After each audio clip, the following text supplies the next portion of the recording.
Hola Ani, ¿cómo va? Buenas tardes. Ya estoy acostumbrándome a que estés en las charlas. Hola Vani, ¿cómo va? Hola Tami, ¿cómo va? Hola. Hola Judith, ¿cómo va? ¿Cómo les trata la tarde? Estuvo lindo hoy, ¿eh? Estuvo... Hola Blas, ¿cómo estás? Qué bueno que estés, Blas. Salieron un poco para tomar un poco de sol. No sé si estuvo soleado hoy. Yo estuve trabajando, así que no sé. ¿Cómo va? ¿Cómo andan? ¿Cómo los trató la tarde? ¿Bien?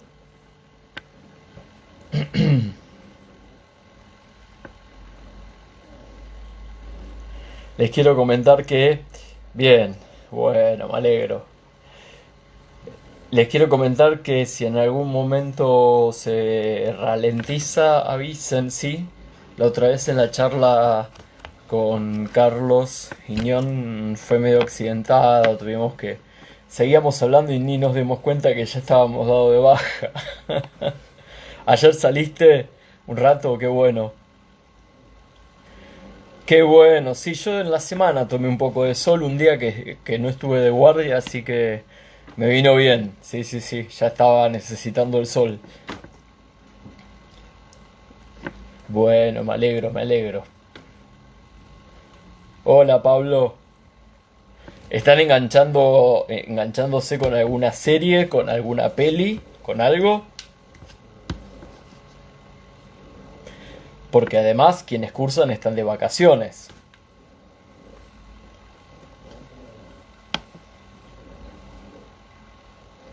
¿Hay alguna serie que me quieran recomendar? Soy bastante abierto para las series, puedo ver de todo.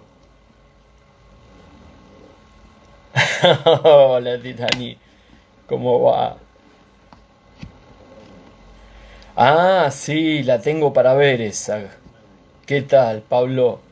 ¿Cómo andás, Pablito? Sí, ¿qué contás? Bueno, bueno.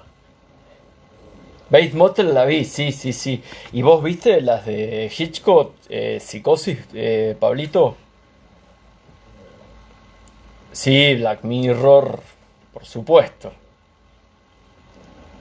Books Shop, no la vi, no la vi, Blas, después te la voy a anotar.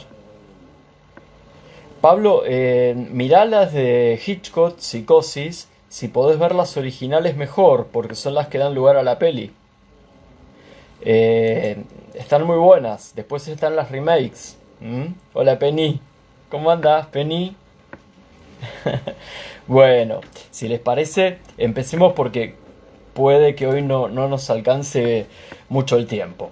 Y se van sumando y además eh, les cuento que la idea es que después todas estas charlas quedan subidas al canal de YouTube que se llama como yo, Julio Pascuarelli, y ahí hay clases grabadas de la cursada y también ahí están todas o gran parte de las entrevistas y de las charlas que se hicieron en la cuarentena. Creo que la semana que viene va a haber una charla muy amena alrededor del jueves, que va a estar grosa porque va a estar, si me lo confirman les aviso, un director de cine argentino multipremiado, muy grosso. En general estrena sus películas en Bafisi o en el Cine Gomón. Marco Berger, director de películas como Hawái, eh, bueno, taekwondo, muy grosso, ¿no? Así que le propuse si quería que hagamos una charla y me dijo que sí, que estaba bueno, aparte elaboraríamos también todo lo que tiene que ver con las nuevas masculinidades en el cine, que me parece que es algo que nos está faltando tocar, ¿no? Eh, Así que hola Tami, estén atentos porque creo que es una persona interesante eh, con películas muy premiadas en Venecia y una persona interesante, ¿no? Chao, Pablito. Muy interesante para escucharle. Bueno, lo que yo hoy pensé era, yo voy a empezar a contar algunas cosas que se me ocurrieron esta semana que podíamos hacer y, y por qué.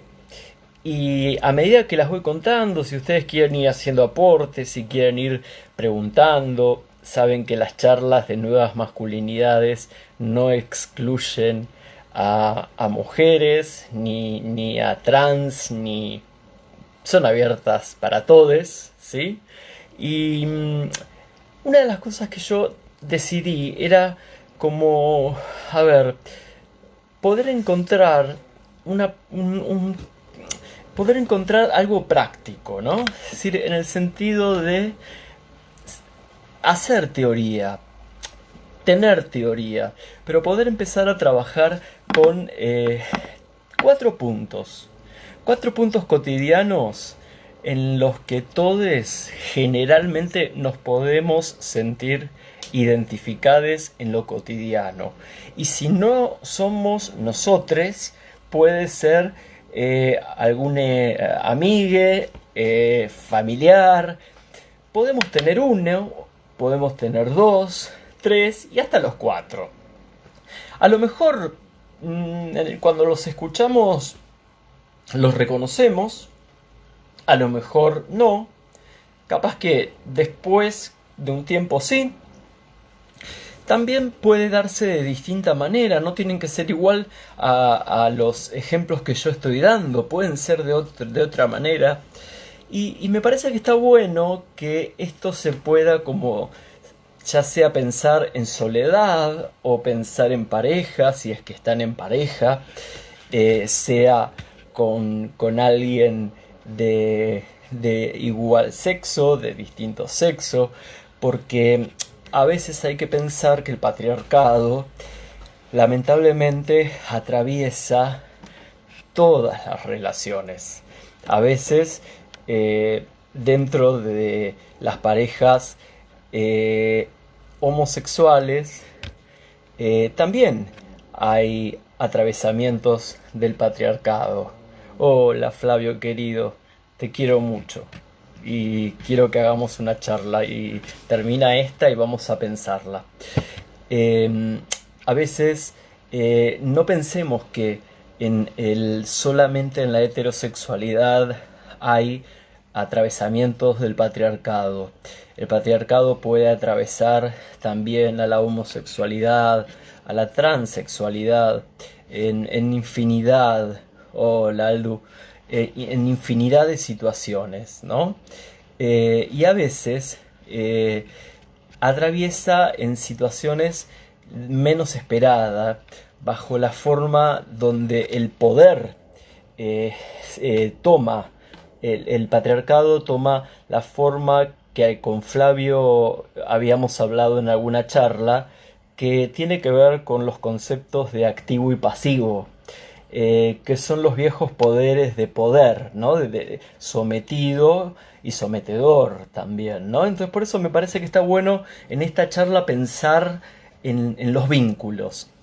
Y no quiero empezar a hablar de los 4 puntos que yo hoy quiero hablar, sin contarles que estas charlas que sigo trabajando y con Flavio y con tanta gente seguimos hablando, tiene que ver con que hay una pandemia, hay una cuarentena, pero por suerte tenemos estos medios para seguir hablando y no aflojarle a la ESI, porque la ESI es una ley nacional, por lo tanto es un derecho. Gracias Camille, es un derecho. Y yo creo que ustedes en general fueron los que más se dieron cuenta que si es un derecho hay que exigir que se cumpla.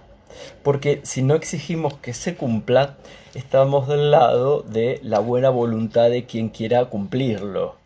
Entonces, tenemos que recordar constantemente que la ESI es un derecho y ustedes no pueden eh, no, no tener ese derecho.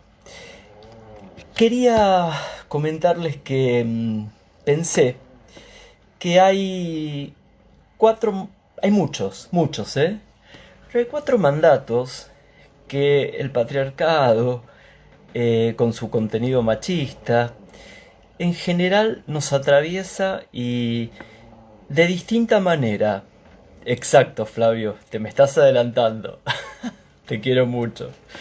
Y uno de esos atravesamientos que a veces son capilares, son eh, micromachismos, que recuerden que en la charla anterior decíamos que por ser micro no quiere decir que sean pequeños, son naturalizados, por lo tanto son tanto o más venenosos que si fueran macro. Es en la educación algo que se le transmite al varón y a la mujer. Porque acá tenemos que ver el vínculo. Al varón se le transmite que debe ser protector. Y a la mujer se le transmite que debe ser protegida. De esta manera, el varón debe proteger a la mujer y a las niñas. ¿Quién no escuchó esa frase de los niños y las mujeres primero? Como un principio absoluto. Por supuesto, ¿no? Pero esconde una oscura reflexión, porque yo creo que habla de una debilidad en la cual ese sexo débil mal llamado, es un sexo debilitado.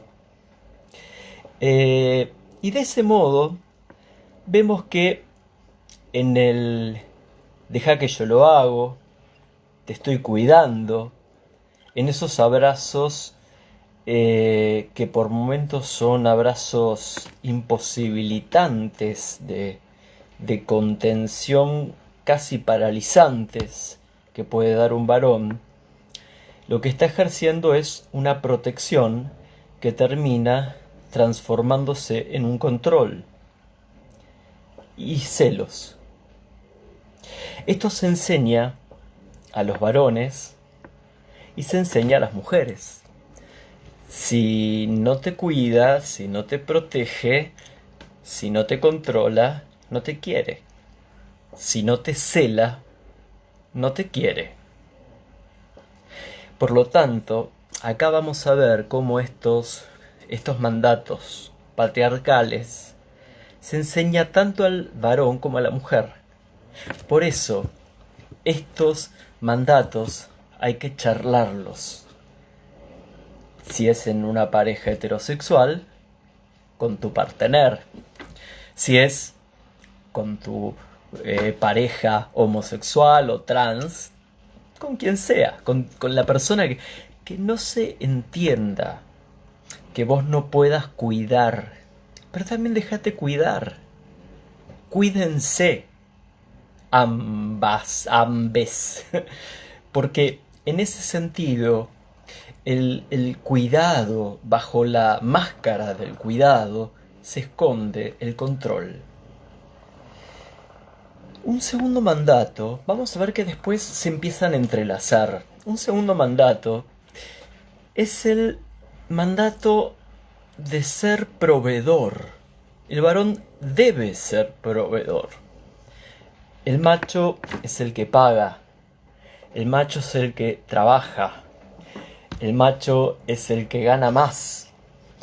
Y por eso es el que en general está menos en la casa. Es el que disfruta menos, en general, de sus hijos o de su vida, porque pasa mucho tiempo en su trabajo. Les cuento algo que hoy quizás ya no es tan así, porque hoy tanto hombres como mujeres pueden estar todo el día trabajando.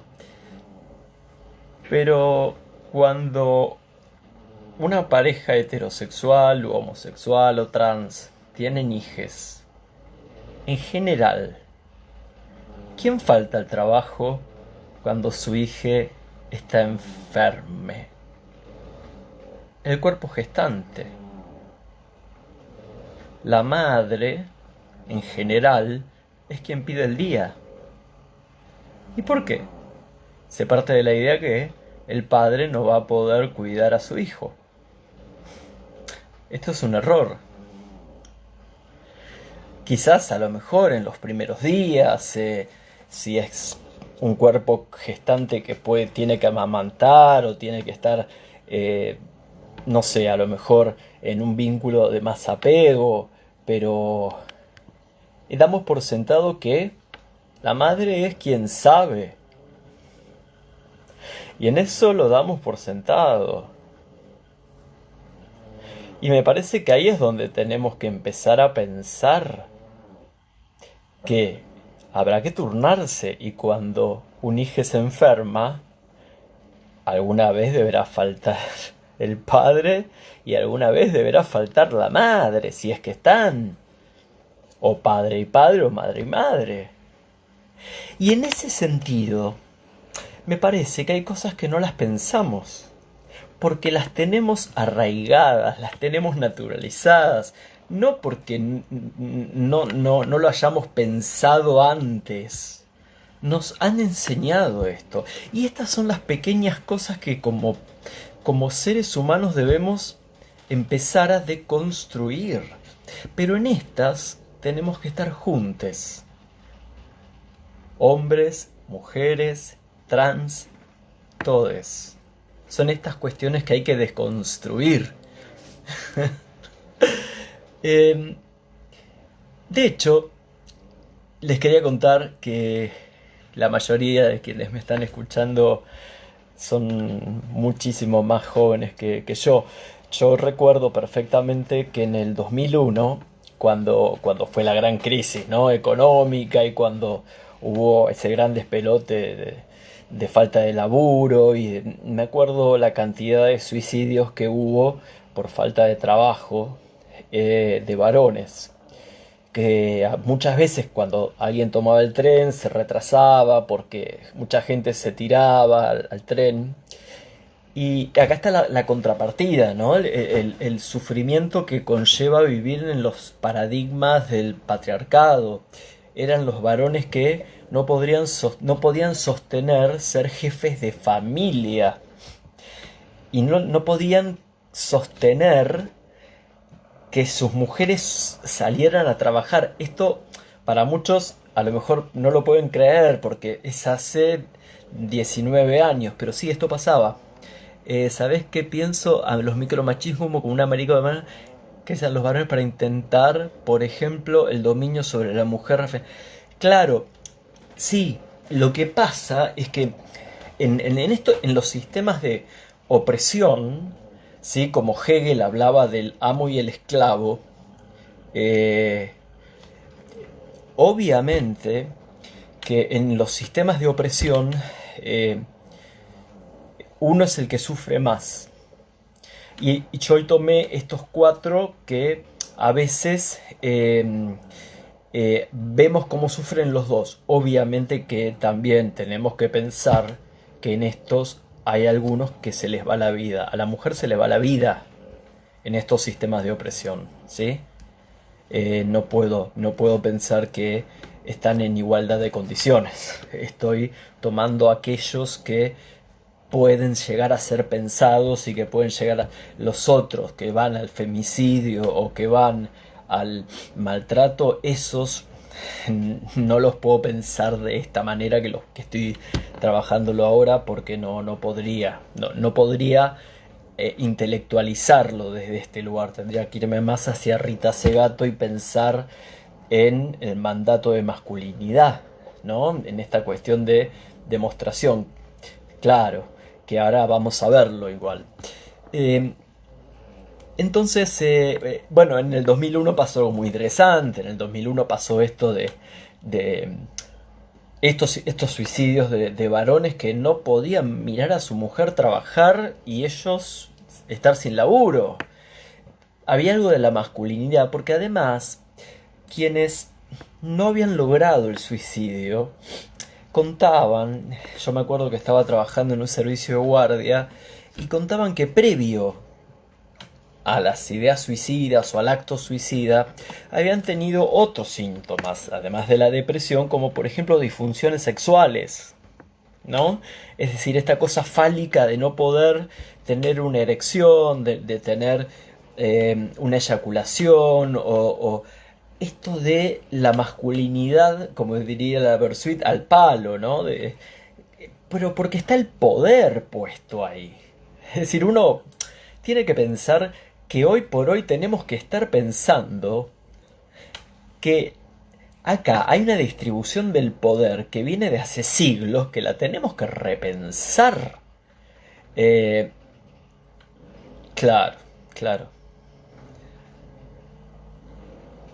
claro. Estoy leyendo todos. Gracias por los aportes. Hola, Axel. Bueno, algo que me gustó mucho en el 2005, creo que fue, en la presidencia de Néstor, fue muy interesante. Bien, eh, fue cuando se hizo y se dejó de hablar de ama de casa y se empezó a hablar del trabajo no remunerado y se dejó de hablar del trabajo doméstico, ¿no? Porque el trabajo doméstico era una invisibilización de el trabajo de la mujer. Eh, y en ese sentido, también aparece algo que tiene que ver con el lugar de la mujer en la casa. Porque el trabajo de la mujer en la casa, si bien se dio mucho antes de la Revolución Industrial, en realidad el casamiento ya venía desde la Edad Media, pero a partir del siglo XII se empieza a instituir el casamiento, primero por iglesia, ¿no? Y después se comanda más como un orden civil. Y ya vamos a ver por qué. ¿Por qué surge esa esa creación institucional? El tercer mandato, acuérdense que el primero yo les decía que era la protección, que tiene que ver, sí, ser protectores, y esa protección es proteger a niños y a la mujer, y esa protección genera después control y celos. El segundo mandato tiene que ver con ser proveedores, ¿sí? Y eso paraliza. Y el tercer mandato tiene que ser, yo lo llamo procreador. No me queda claro si debiera ser procreador, pero hay algo de la seducción, hay algo de el hombre como conquistador, como alguien que tiene que permanentemente salir a la caza, ¿no? Claro, muy bien, todo lo que voy leyendo, ¿eh? Salir a la caza, salir a la búsqueda, incluso a la mirada, eh, porque le garantizaría cierta masculinidad el hecho de...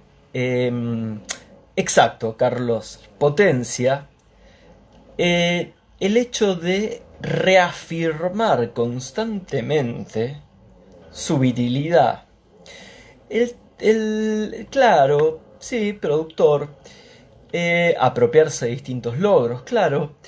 En realidad, mientras al hombre se le enseña salir a la búsqueda de mujeres, a la mujer se le enseña todo lo contrario. Se le enseña quedarse en su casa, ¿sí? Se le enseña la fidelidad, la castidad, y se le enseña esa palabra que conlleva una gran mentira, porque no existe y fue una construcción mentirosa, que es la virginidad. ¿no? Eh, y se las educa en el amor romántico.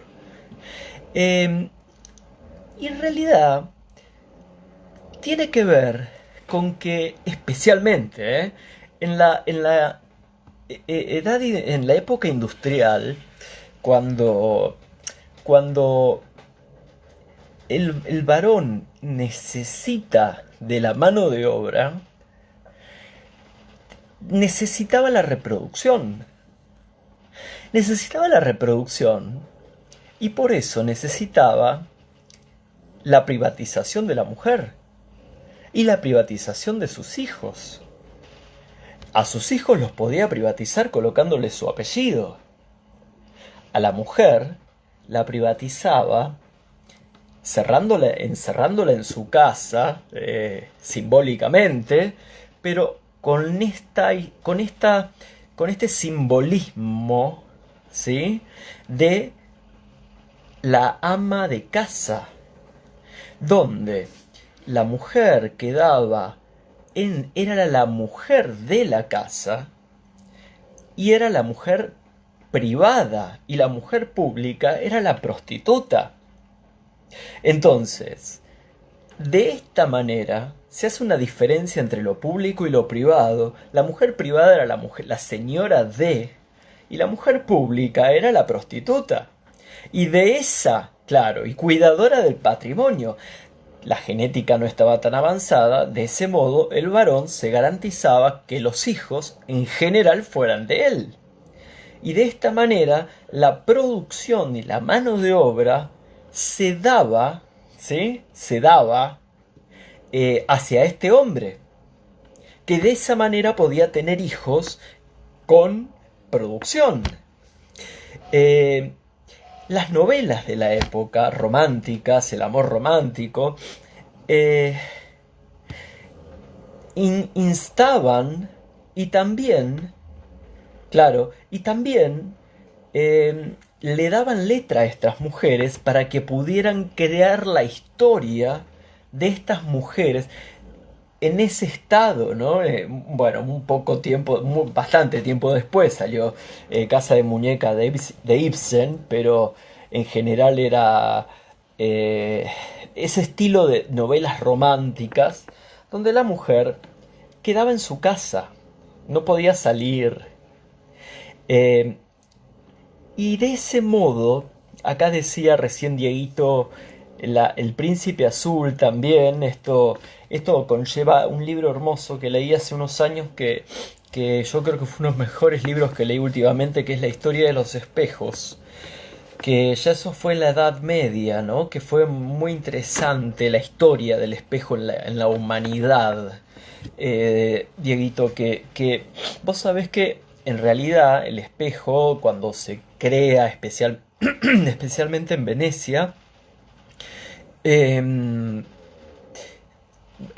bueno, era caro, pero los últimos que tuvieron permiso para poder usar los espejos eran los campesinos, porque los feudales no querían que sus campesinos se vieran al espejo, porque no querían que vieran su rostro marcado por el sol, el trabajo, el dolor. Estaba asociado también con la brujería, ¿no? Todo, exacto. Eh, pero no querían que lo vieran. Y las historias de los príncipes azules tenía que ver mucho con una cuestión que era que los campesinos, por estar trabajando a la intemperie, eran bronceados, morochos, y los que vivían en palacio eran blancos. Entonces veían sus brazos, su cuerpo, y era blanco, y las venas azules, ¿no? Porque eran muy blancos. Y se suponía que las venas la sangre era azul, que cuando entraba en contacto con el aire pasaba a ser de color rojo. Por eso el príncipe azul. Eh, bueno, pero por ejemplo, los hermanos Grimm también con sus cuentos, como Caperucita Roja, también se encargaron con una crueldad muy grande, porque los cuentos después fueron adaptados, de hablar y de adoctrinar qué era lo que le pasaban a las niñas que desobedecían ciertas órdenes, ¿no?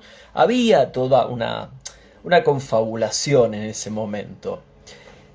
Hay anuncios que posicionan a la mujer en lugar de sumisión. Claro, claro, por supuesto, sí, sí, sí.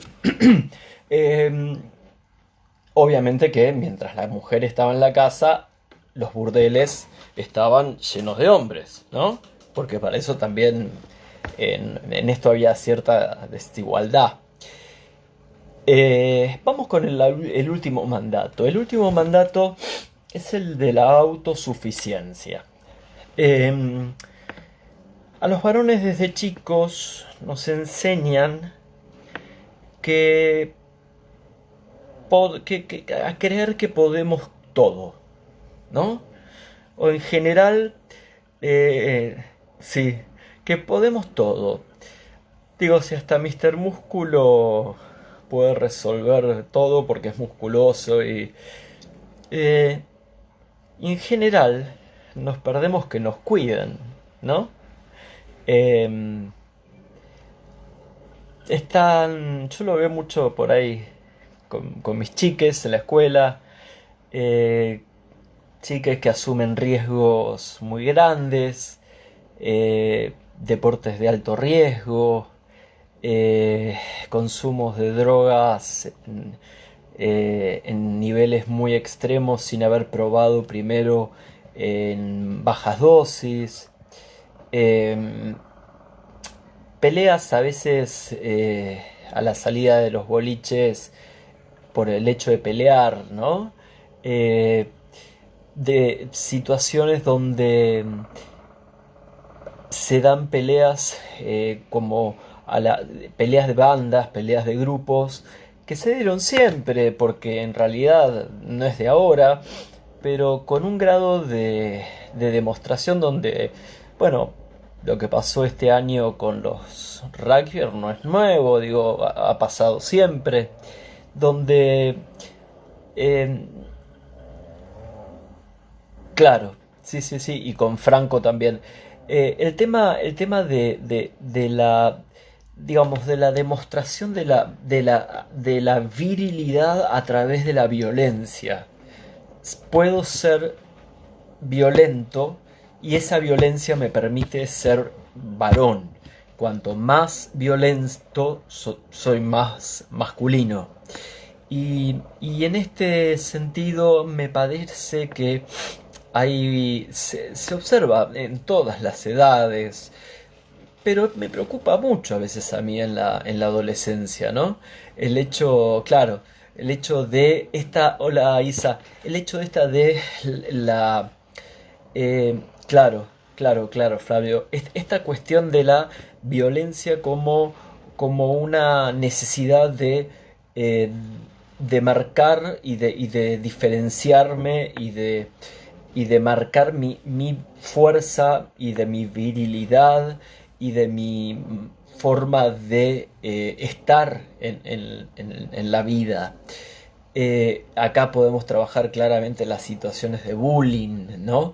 En general, en la situación de bullying hay una situación donde cuanto más te agredo, más tranquilo me quedo de que yo no soy vos, porque cuanto más te estoy agrediendo y vos más te sometés, más me reafirmo en lo que yo soy y más poderoso estoy.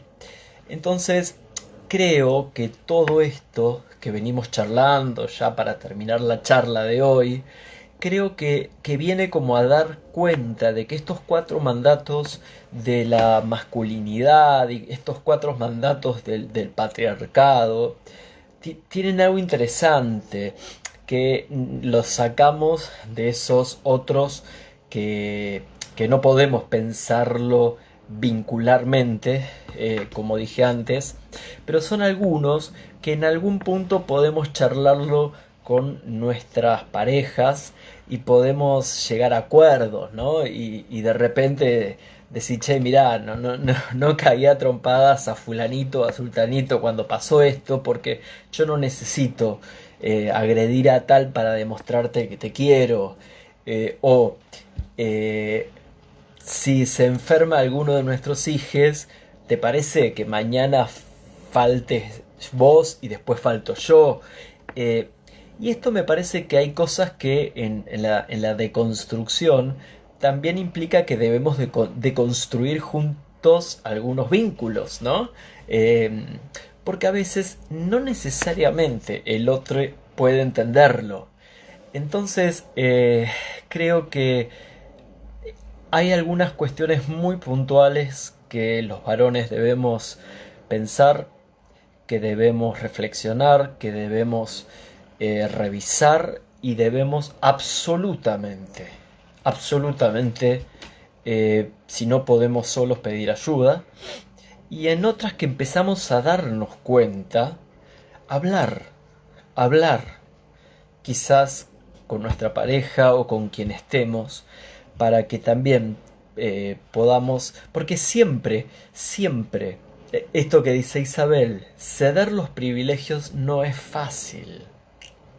Entonces, basta de que siempre tenga que faltar la misma persona cuando alguien se enferma, o quien tenga que ayudar en la tarea de la escuela, o cocinar. Eh, por último, quería decirles que la semana que viene, para quienes entraron más tarde, les decía que quizás tengamos el conversatorio con Marco Berger, el director de cine, que me parece que es bastante piola porque en sus películas habla mucho de la deconstrucción de la masculinidad, hace una mirada muy interesante de la masculinidad en el cine de él, ¿no? Y por otra parte, les quería transmitir algo que siempre lo pienso, y es que gracias a Flavio, a Carlos, a tanta gente que está acá, estamos peleando para que en esta cuarentena se siga hablando de ESI, que es el derecho que ustedes tienen. Para nosotros no pasa por la buena voluntad. Flavio es un grosso, es una persona que admiro profundamente, es una persona que sabe mucho, y vamos a ponernos de acuerdo para tener una nueva charla con él. Eh, Creo que en este momento no solamente la ESI es un derecho, también es un derecho que todos los estudiantes tengan una computadora y tengan internet, ¿sí? Porque también es cierto que no todos se están teniendo. Ojalá que la próxima, bueno, esto pueda cambiar. Bueno, gracias. Espero que no les haya aburrido mucho. La charla va a estar subida en estos días en Facebook para que la puedan ver todos. Y les mando un abrazo grande, grande. Y cuídense mucho, ¿sí? Chao.